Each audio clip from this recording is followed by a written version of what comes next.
Buenas tardes a todos. Bienvenidos. Que el Señor les bendiga. Bueno, vamos a orar. Tenga la bondad de ponerse de pie. Padre, muchas gracias por esta noche. Te ruego que nos des tu sabiduría, que nos instruyas y nos enseñes, que son dos cosas diferentes. Muchas gracias por abrirnos tu palabra, por corrernos el velo de lo que realmente nosotros necesitamos aprender. Muchas gracias por tu amor. Oramos por mi esposa y por todos aquellos que están pasando quebrantos de salud. Enviamos palabra de sanidad hasta sus cuerpos para que respondan positivamente, Señor, a la administración de tu palabra. Oro por aquellos que están postrados en cama y que tu presencia se haga manifiesta en sus vidas. Ayúdanos a nosotros a cuidarnos, a mantenernos siempre alertas, pero especialmente a nutrirnos con tu palabra para que las defensas espirituales se mantengan en niveles que puedan repeler cualquier virus o bacteria del mundo. Muchas gracias por esta noche, en el nombre de Jesús. Amén y amén. Vamos a ver en Proverbios capítulo 18, verso 22, algo muy interesante. Dice: el que haya esposa, haya algo bueno y alcanza el favor del Señor. Vamos a repetir: el que haya esposa, haya algo bueno y alcanza el favor del Señor. Tenga la bondad de sentarse, por favor.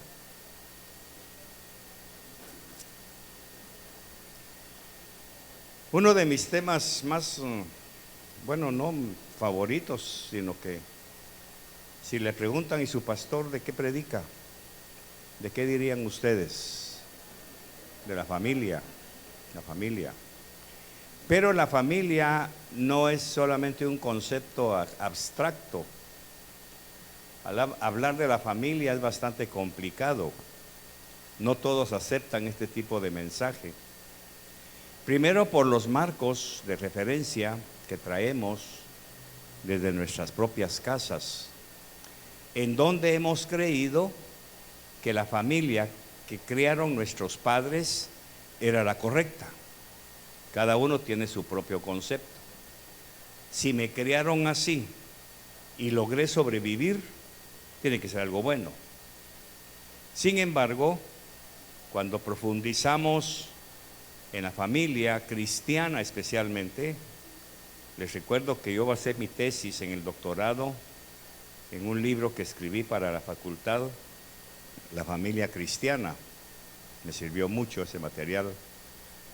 Y ahí aprendí que realmente la mayoría de maestros, de pastores, de motivadores de la familia apenas rascan la superficie, porque se necesita estar muy empapado primero en lo personal y luego como experiencia de qué es realmente la familia.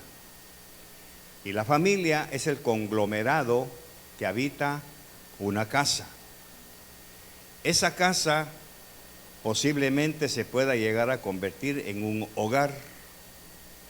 En ese hogar van a cohabitar juntos los padres con los hijos, y quizá con un padre, con una madre, un abuelo, una abuela, etcétera, pero que van a vivir en armonía. Eso es lo que conforma la familia. Pero la familia tuvo un origen, y es el matrimonio. Sin matrimonio no hay familia. Por eso es que hoy por hoy todos los sistemas del mundo están destruyendo la familia. Quiere decir que esta generación de niños, cuando tengan 20 años, ya la familia ha desaparecido. El concepto de la familia de acuerdo a la palabra de Dios. Por eso es que aquí, desde este púlpito, se insiste en que los padres tengan muchísimo cuidado que la madre se vista como mujer y el padre se vista como hombre, para que sus hijos vayan viendo ese paradigma, porque la Biblia dice que nada hace el hijo sino lo que ve hacer el padre. De ahí se desprenden una serie de cosas.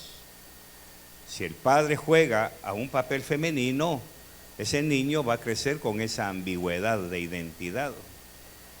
Quiere decir que dentro de 20 años la iglesia ya no va a tener varones. Y si ya no va a tener varones, ¿con quién se van a casar sus hijas? Ahí va a estar el asunto.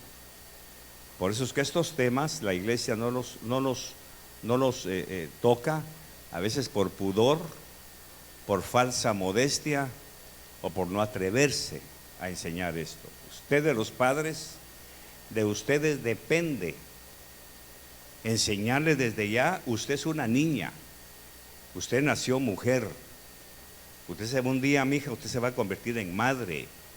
Irle formando el paradigma de que no importa su edad, irle metiendo en su mentecita el programa femenino.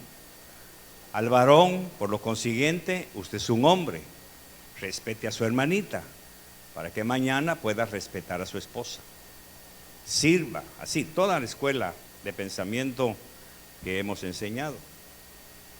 A causa de esa falta de identidad, llegamos a ese problema que tenemos en Proverbios 18:22.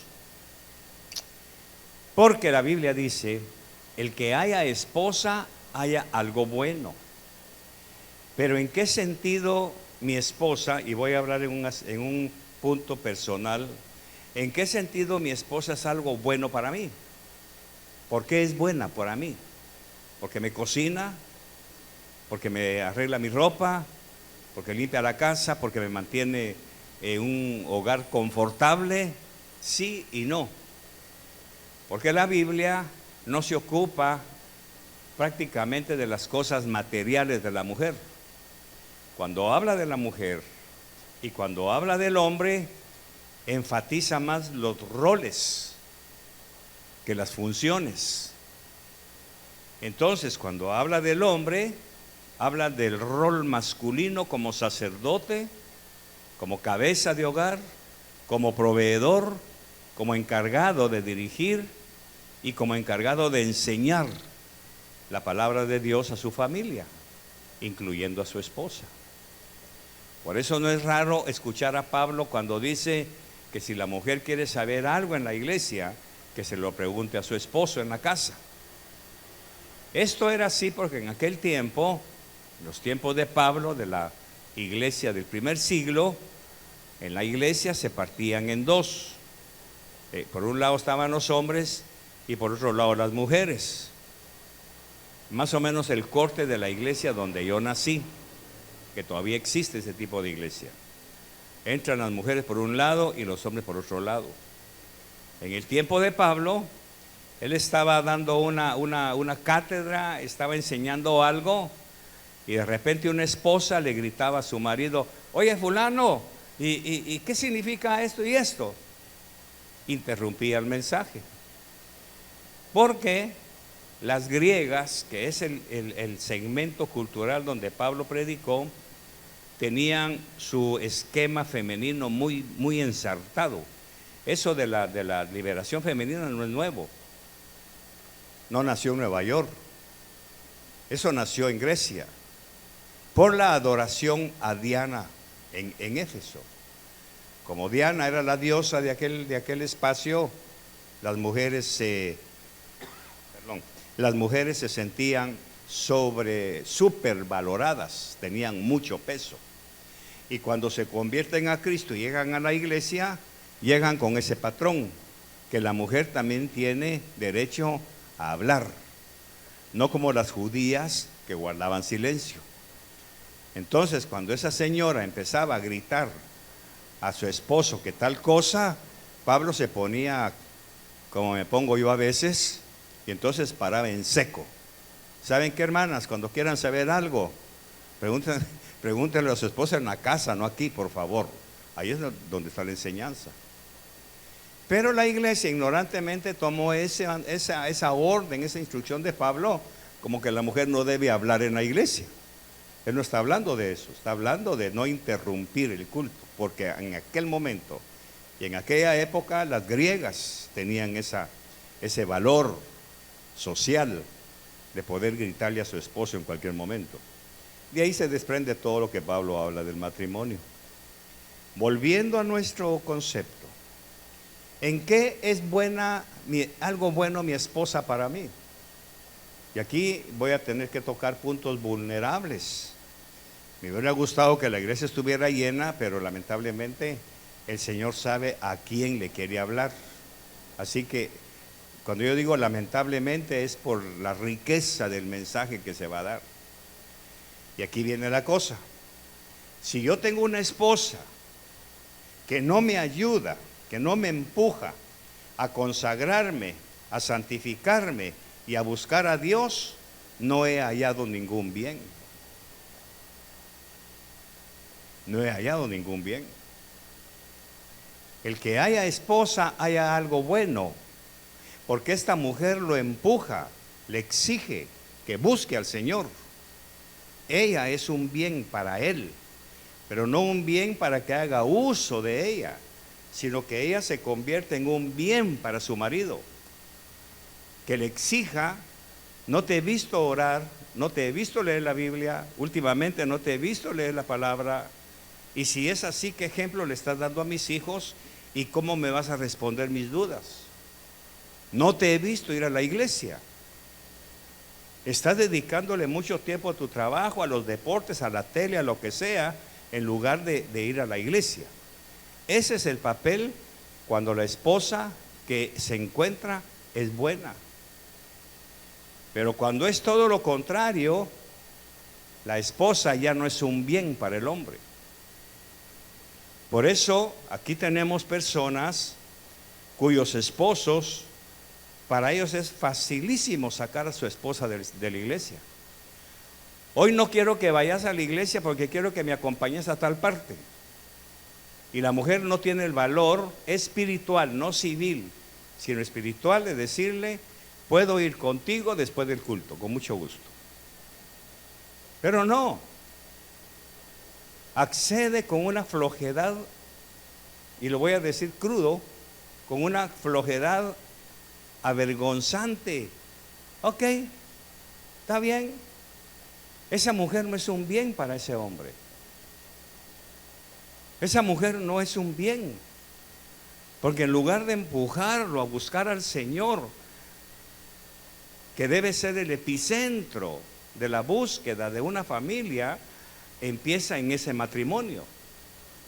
Por eso yo he tenido que subdividir el matrimonio, la familia y la sociedad. Primero está el matrimonio. La sociedad, los psicólogos dicen que la base de la sociedad, ¿cuál es? La familia, pero no es la familia, es el matrimonio. Ahora, ¿qué sucede? Que estamos hoy, como pastor, mi obligación es advertir. El hombre, dice la Biblia, al que agrada a Dios, Dios le da la mujer buena. La mujer buena. Pero cuando uno estudia la semántica un poquito más a fondo, se da cuenta que el hombre al que no agrada a Dios le da la mujer mala. O sea que hay una mujer mala, sí, hay una mujer mala. ¿Cómo arreglo mi matrimonio si resulta que ahora que vengo a Cristo me doy cuenta que la mujer con la que yo vivo es la mujer mala? Ahora, ¿en qué sentido es mala? En que me arrastra a pasiones desordenadas. Es mala porque no me empuja hacia buscar a Dios, sino a buscar los deleites del mundo. No me has llevado a pasear, no me has llevado a la playa. El único día que podemos salir es el domingo, y el domingo vas a la iglesia, y el otro dice: bueno, para que no se enoje, ahí está. Ahora, el concepto, que muchas veces esto lo he enseñado a los pastores y se me quieren escabuir diciendo esto. O sea que el hombre al que a Dios le agrada, pastor, no. Es el hombre que agrada a Dios, de abajo hacia arriba. Es como un suegro. El suegro ve que su yerno trata bien a su esposa. Ese yerno agrada al padre de la novia. ¿Y qué hace en correspondencia al padre? ¿Qué hace? Le da todo. Mire, mi hijo, para que mi hija, su esposa, no ande bajo la lluvia, mire, aquí tengo unos centavos, cómprese un carro. ¿A quién se lo está dando? ¿A la hija o al yerno? ¿Para quién? Para la hija. Porque ese yerno le agrada al suegro. Entonces viene el suegro y le dice a su hija: mira, mi hija, trata bien a tu esposo, hombre. No seas respondona. Hacele caso. Cocinale, porque el suegro, en este momento, el suegro ya se convierte en padre y conoce a su hija, que es haragana. Entonces, servirlo, hombre. Servirlo, porque es un buen muchacho. Ese muchacho agradó al padre. Y entonces está trabajando en el corazón de su hija para que agrade a su esposo.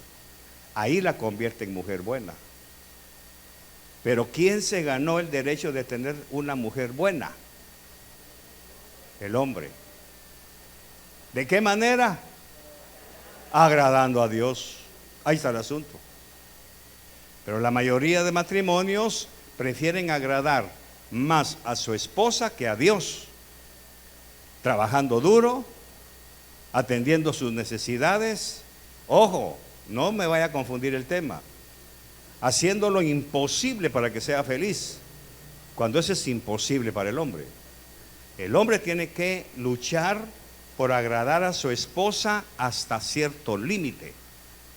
Ahí lo tenemos en la vida de Jacob. Dame un hijo, dame un hijo. ¿Por qué solo a Lea le has dado hijos y a mí no? Y Jacob llega a un punto de quiebre, llegó a un punto de quiebre en donde dijo la famosa frase que le brotó del corazón: yo no soy Dios, hasta ahí no llego, mi amor, lo lamento, hasta ahí no puedo llegar, no puedo satisfacerte en eso. Ese es el conocimiento que el hombre debe tener. Y entonces viene Dios y Dios se agrada de ese hombre, porque dice Dios: me está dando mi lugar como poderoso, me está dando el espacio que yo necesito para obrar en su esposa. Inmediatamente que Jacob hace eso, ¿qué sucede con Raquel? Le nacen 2 hijos, aunque se muere, pero ese es otro rollo. Entonces el hombre al que a Dios agrada le da la mujer buena. De manera que en mis experiencias matrimoniales me doy cuenta que hay hombres cristianos que les ha tocado que sufrir a la mujer mala. Lamentablemente van con el pastor y se quejan de él, de todas las cosas malas que la mujer le hace, y el hombre ignorante le dice que la deje y que se busque otra. Y el otro dice: está bien, la va a dejar, se divorcia, agarra a otra mujer y la vuelve a convertir en mala. Porque el problema no está en la mujer, porque dice perfectamente: el que haya esposa, haya algo bueno. Entonces, si existe una mujer mala, ¿quién cómo decirlo en sustantivo? ¿Quién la malignizó? No se puede, ¿va? ¿Quién la malió? ¿Va? El hombre. Porque la consintió tanto, quiso ocupar un lugar que no le corresponde, permitiéndole que cruce ciertas tangentes que no son permitidas en la ética matrimonial. ¿Se da cuenta? Ahí ese hombre ya no agradó a Dios, y entonces le transforma el corazón y la convierte en la mujer mala. Y si usted se quiere asustar, aquí hay mujeres malas,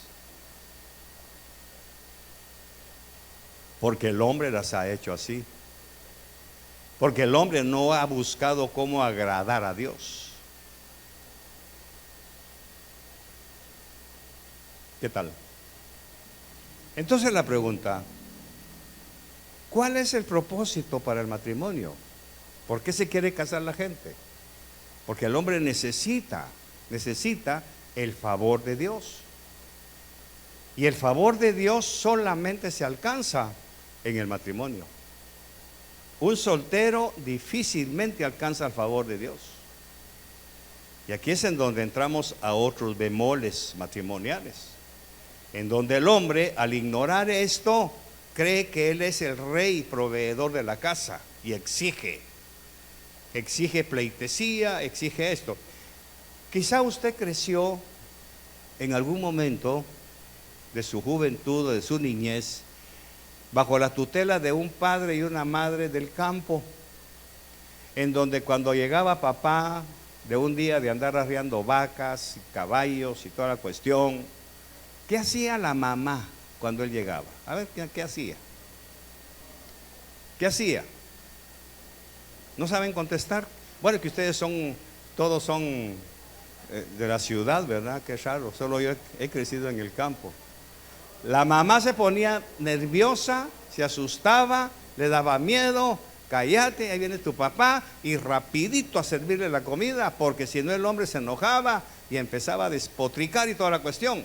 Había cierta clase de esclavismo. Ese es el problema. Entonces, cuando esa familia llegaba a Cristo, estamos hablando de los albores de 1950 por ahí, lógicamente la iglesia no enseñaba esto. Ahí fue donde la iglesia evangélica se convirtió en una iglesia machista. ¿Se da cuenta? Y eso fue lo que fuimos heredando todos nosotros. Cuando llegamos a la década del 80, ya la iglesia había perdido la pureza de la palabra matrimonial por la tradición que traíamos. Hoy que tocamos este tema, hace rechinar los dientes a cualquiera. ¿Cómo me dice el pastor que yo me hice una mujer mala? Con base en la palabra. Entonces tenemos al rey Acab. Todos conocemos la historia de Acab.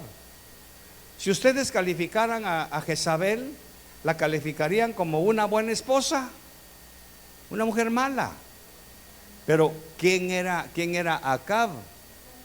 Era un aguado, un berrinchudo, que dependía de lo que ella decía. Entonces, lógicamente, cuando Dios ve que ese hombre, y era rey de Israel, no era un pagano, no adoraba a Baal, ese hombre era un rey del pueblo de Israel, pero él mismo en su matrimonio se consiguió una mujer mala y Dios se la terminó de dar. Por eso fue un matrimonio vergonzoso que quedó escrito en la palabra. Hoy tenemos lo mismo, que muchos hombres, para evitar que su esposa se enoje, le dan el gusto de lo que ella quiere, y sin darse cuenta, esa mujer que era un bien, que era algo bueno per se, el Señor empieza a permitir que vaya girando hasta que lo vaya asfixiando y se convierte en la mujer mala, que en lugar de empujarlo a buscar a Dios, lo saca del servicio a Dios. Ese es el problema que está sucediendo hoy. ¿Dónde empezó todo? En que el hombre, por querer ser más bueno que Dios, se convierte en un instrumento de estorbo para su misma esposa. Porque el matrimonio fue hecho por Dios para que la mujer ayude al hombre. Y cuando la mujer no ayuda al hombre y él no exige que se le ayude en lo que le toca, lamentablemente va socavando poco a poco el valor inherente de la mujer para empujarlo, para guiarlo, para azuzarlo. Va coartando eso, y es cuando Dios se da cuenta: este hombre no me está agradando a mí, tengo que cumplir mi palabra. Trastoca el corazón de la mujer, no Dios, porque no nace nada malo, pero manda un demonio, trastoca el corazón de la mujer para que se convierta en la mujer mala. ¿Me vas a dejar otra vez? Y no me vas a llevar a pasear. Y siempre corriendo el desayuno, todo por tu privilegio, todo por tu ministerio. Llegó un momento en que ella me vio tan ocupado sirviendo al Señor que se desesperó. Lógico, cualquier mujer tiene derecho, cualquier mujer, menos la mía. Y pájaro tiene que decir, menos la mía. Y él me tiene que decir, menos la mía. Cualquiera puede hacer eso, menos la mía. No porque yo sea pastor ni porque sea Carlos Berché, sino porque yo anhelo servir a Dios. Esa es mi prioridad. Aparte de buscarlo en mis devocionales, segundo paso es prepararme todos los días para el mensaje que debo entregar ese día. Así que mi tiempo está absorbido por el Señor, quien sustenta a mi esposa. Entonces yo vengo a la iglesia y empiezo a notar que hay esposas que no ayudan a su esposo a acercarse a Dios. No lo ayudan a meterse con Dios. No lo ayudan a desarrollar su llamado, su ministerio. Y sin darse cuenta, el hombre, por no luchar, por no insistir, por no pelear, no contra ella, sino contra esa hueste, entonces me doy cuenta que hay esposas que no son el bien. Y por lógica, si no son el bien, ¿qué son? ¿Se da cuenta? Por eso es que algunas veces abusivamente le pregunto a la esposa, ¿dónde está su esposo? ¿Dónde está? Empiece a orar, no apretarle el cuello, empiece a orar. Señor, no permitas que mi esposo se aleje de tu presencia. No permitas que mi esposo deje escuchar palabra. ¿Por qué? Yo diría mi oración así: Señor, tú y yo sabemos quién es mi esposo sin palabra. Tú y yo lo sabemos. No permitas que se quede sin palabra, que es lo único que lo sostiene. Por favor, esa oración, viene Dios oyendo algo bueno, que esta mujer está buscando el bienestar de su esposo. No en quitarle el aceite, ni las grasas trans, ni nada de eso. Estoy hablando de buscar algo bueno. Algo bueno para él es que lo empuje a la presencia del Señor, para que él a su vez traiga a su familia de la mano hacia Dios. Porque si el hombre, que es la cabeza, no trae a la familia, ¿quién va a llevar a esa familia? Pues usted dirá, pues la mamá. Cuando el hijo, que está viendo a su padre que no es un hombre cristiano, un hombre de culto, un hombre de iglesia, un hombre de Biblia, cuando tenga uso de razón, ¿qué va a escoger?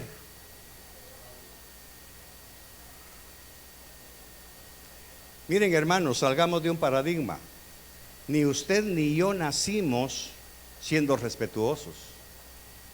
Ni usted ni yo nacimos siendo temerosos de Dios. Ni usted ni yo nacimos siendo buscadores de Dios. Eso lo tuvimos que aprender. Y si en el hogar no se aprende eso, no va a quedar incrustado en el corazón de sus miembros.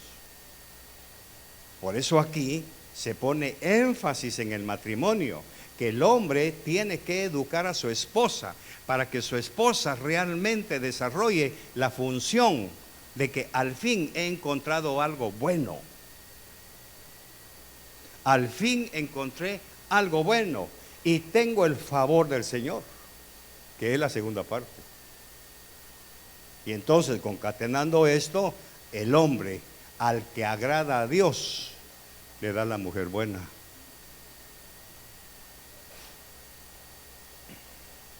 ¿Qué tal? ¿Cómo está nuestro matrimonio? ¿Cómo está nuestro parámetro familiar? ¿Cómo está nuestro concepto de matrimonio? Es que, pastor, a mí me han enseñado que desde el momento en que yo me casé tengo que dejar padre, madre y todo por mi esposa, pero no a Dios. Pero en ese tengo que dejar padre, madre y todo, metieron a Dios también. Y entonces viene Dios y toma acción, le hace la mujer mala, para desesperarlo, para angustiarlo. Vamos a ver si me da tiempo. Tal vez en la cabina me hacen el favor de poner Jueces 2:20, por favor. Vamos a ver, mi querido ingeniero en ciernes, Jueces 2:20. Y se encendió la ira del Señor contra Israel. Lea bien, porque esa profecía, miren, para empezar, la Biblia fue escrita hace unos, bueno, estamos hablando de la Torá, no de la Biblia, porque la Biblia tiene como 500 años. La Biblia tendrá unos 500 años, la Biblia. Pero la Torá, de donde sacaron la Biblia, tiene aproximadamente unos 6,000 años. Todos los demás libros han sido traducidos, han sido traducción, han sido interpretaciones. Por ejemplo, para su información, esto no es doctrina, pero es para su información. En los 400 años de silencio entre Malaquías y Mateo, ya no hubo Torá, ya no hubo instrucción. Entonces, ¿qué pasó? Vinieron los sabios que se reunieron que eran de Jerusalén, pero como Nabucodonosor los expulsó, se fueron para Galilea. Ahí se reunieron y preguntaron, ¿qué hacemos para que no se pierda la palabra? Ellos empezaron a recuperar mentalmente. En ese momento ya no tenían el rollo, porque todo lo quemaron. Solo tenían de memoria los rollos de la Torá, los 5 libros de Moisés. Y se reunieron y empezaron a escribir el Talmud. De ahí nace la ley oral. Porque te acordás que dijo Moisés, yo me acuerdo que Moisés dijo esto y esto y esto, y lo empezaron a escribir. Pero se dieron cuenta que habían escrito tanto que era difícil interpretarlo. Ahora, ¿cómo interpretamos esto? Y entonces viene y escriben la Mishnah, que es la interpretación de la Torah. Eso es lo mismo que tenemos nosotros hoy, pero sigamos. Pero la Mishnah se descompuso tanto también que ahora hay que interpretarla. Y entonces nace la Guemará. Pero la Guemará tiene tanto que enseñar que la fueron partiendo en pedacitos, y entonces nacen lo que ellos estudian cada sábado, los diferentes estudios sabatinos en los judíos. De ahí nosotros agarramos la Biblia, la vamos partiendo en interpretaciones. De interpretaciones sacamos conceptos, de los conceptos sacamos porciones. Entonces esta que vamos a leer se escribió ahora unos 7,000 años. Pero como la Biblia es eterna, tiene vigencia. Ahora veamos. Y se encendió la ira del Señor contra Israel. A la vueltecita de la esquina, cuando Josué los metió a la tierra prometida. Y dijo, por cuanto esta nación ha quebrantado el pacto que ordené a sus padres. ¿Cuál fue el pacto que les ordenó? Y enseñarás estas palabras a tus hijos cuando se levanten, cuando se acuesten, cuando caminen, las enseñarás. Pero esta generación ya no quiso apreciar eso y no ha escuchado mi voz. Tampoco yo volveré a expulsar de delante de ellos a ninguna de las naciones que Josué dejó cuando murió. 22. Para probar por medio de ellas. ¿Qué dice? Pero siga. Entonces, pajarito, esa mujer es el instrumento bueno que Dios te ha dado para probar si tú quieres andar en los caminos de Dios o no. Pero cuando la mujer, entre comillas, demasiado buena, ¡ay, qué tal te fue! Vengo cansado. Hoy no vayas a la iglesia entonces. Cená tranquilo y te acostás temprano. ¿Qué hizo contigo? ¿Te ayudó o te estorbó? ¿Quién va a sufrir las consecuencias? La mujer y los hijos. Dios permite que la esposa, que era algo bueno, se convierta en algo malo. Ahí está. La mujer ha sido puesta por Dios para que empuje al marido, para que lo obligue a guardar o no el camino del Señor, como hicieron sus padres. ¿Quiénes sus padres? Los que caminaron en el desierto 40 años y que se fueron muriendo poco a poco. ¿Ve hasta dónde podemos meternos en el matrimonio? Todo está ahí. Entonces, ¿quién está sufriendo las consecuencias de un hombre que no guarda la palabra? La esposa y los hijos. Y por ende, los nietos. Entonces, ¿qué es lo que tienen que hacer los padres de hoy? Ahí viene el asunto. Porque los padres no pierden autoridad cuando el hijo se casa. Lo que pierde es espacio. Espacio. Por eso es que antiguamente, cuando el hijo se casaba y se iba a vivir con su esposa a otro lugar, al mes llamaba a la mamá. ¿Qué decía la mamá? Al fin te acordás que tenés nana. En lugar de preguntar qué tal mijito, cómo te ha ido, no, al fin te acordás que tenés nana. Porque ella ha perdido espacio, pero no honra. ¿Se da cuenta? Y entonces la mamá o el papá miraba a la nuera, que no andaba en los caminos que ellos anduvieron. ¿Y qué era lo que hacían? Hablaban con el hijo: mi hijo, no te he visto en la iglesia. ¿Qué te está pasando? Porque se supone que la mamá luchó, oró. Al decir mamá me estoy refiriendo a uno de los dos padres. Puede ser el papá. Luchó, oró, ayunó para convertir a su hijo. Para convertirlo en un hijo de Dios y en un servidor del Señor. Porque al ser hijo tiene, ipso facto, tiene que convertirse en un servidor. Y poquito a poco ha ido viendo que se ha ido apagando aquel fuego.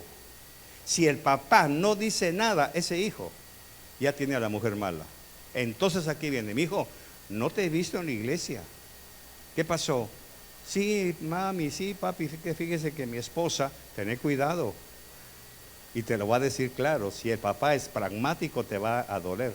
No permitas que esta mujer te saque de Cristo. ¿Qué tal? No permitas. Pero tu papá no te está criticando a tu esposa. Con la sabiduría que Dios le da al padre, le está advirtiendo: esta mujer se te va a convertir en algo malo. Después vas a llorar. Y se encendió la ira del Señor contra Israel y dijo: por cuanto esta nación ha quebrantado el pacto que ordené a sus padres y no ha escuchado mi voz, tampoco yo volveré a expulsar de delante de ellos a ninguna de las naciones que Josué dejó cuando murió, que todos los dejó tranquilos. Recuerde que estudiamos: y la tierra descansó de la guerra. ¿Se recuerdan?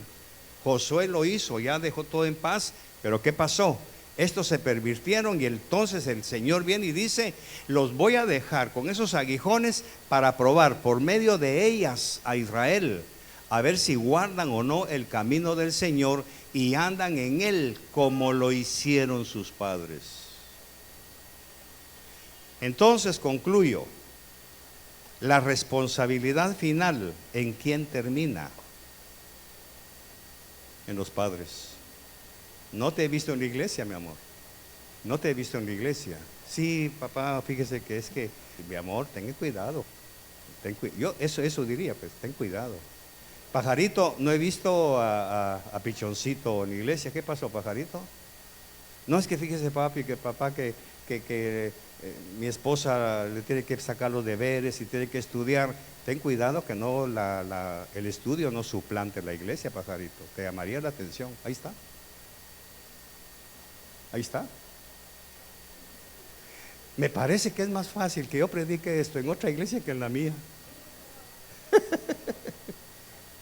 Cuando llevo 26 años con el mismo estilo de prédica. Amén. Entonces concluyamos: ¿de quién es la culpa o de quién es el fruto de una mujer buena? ¿De quién es? Del hombre. ¿Y quién es el responsable de fabricarse una mujer mala? El hombre. No es Satanás. Satanás, en el nombre de Jesús, vete de aquí, Satanás. No, tú vete de ahí donde estás. Tú empieza a atenderla. Tú empieza a servirle el café. Tú empiezas a ser un ejemplo, un modelo. Entonces la mujer se va convirtiendo en algo bueno. Ahora, mi amor, niños, cállense porque su papá está leyendo la Biblia. No lo interrumpan. El bien. Ahí está el bien. Eso no necesita hacerlo Dios. Eso ya lo hizo. Eso ya lo hizo. Cuando la mujer nace, nace con ese paradigma de ser un bien. Por eso los hombres que han abandonado la casa por irse a otro país a trabajar, dizque a ganar el pan de cada día, se perdieron el bien. Se perdieron el bien. Y consecuentemente no alcanzan el favor de Jehová. Hasta ahí. Padre, muchas gracias, te bendigo, te agradezco, Señor, esta noche. Gracias por permitirnos meditar en estas cosas que están tan claras en tu palabra y que podamos, Señor, vivir de acuerdo a tus mandamientos. En lo que a mí respecta, ayúdame a cultivar, a cuidar muchísimo que mi esposa siga siendo un bien para mí, Señor. Por eso estoy aquí, aunque ella esté sola, sufriendo sus quebrantos, y que no me impida venir a servirte y a traer tu palabra. Muchas gracias. Premiala, por favor. Así como a ella, a todas aquellas mujeres que empujan a sus esposos a buscar al Señor. Bendigo la ofrenda de esta noche en el nombre de Jesús. Amén y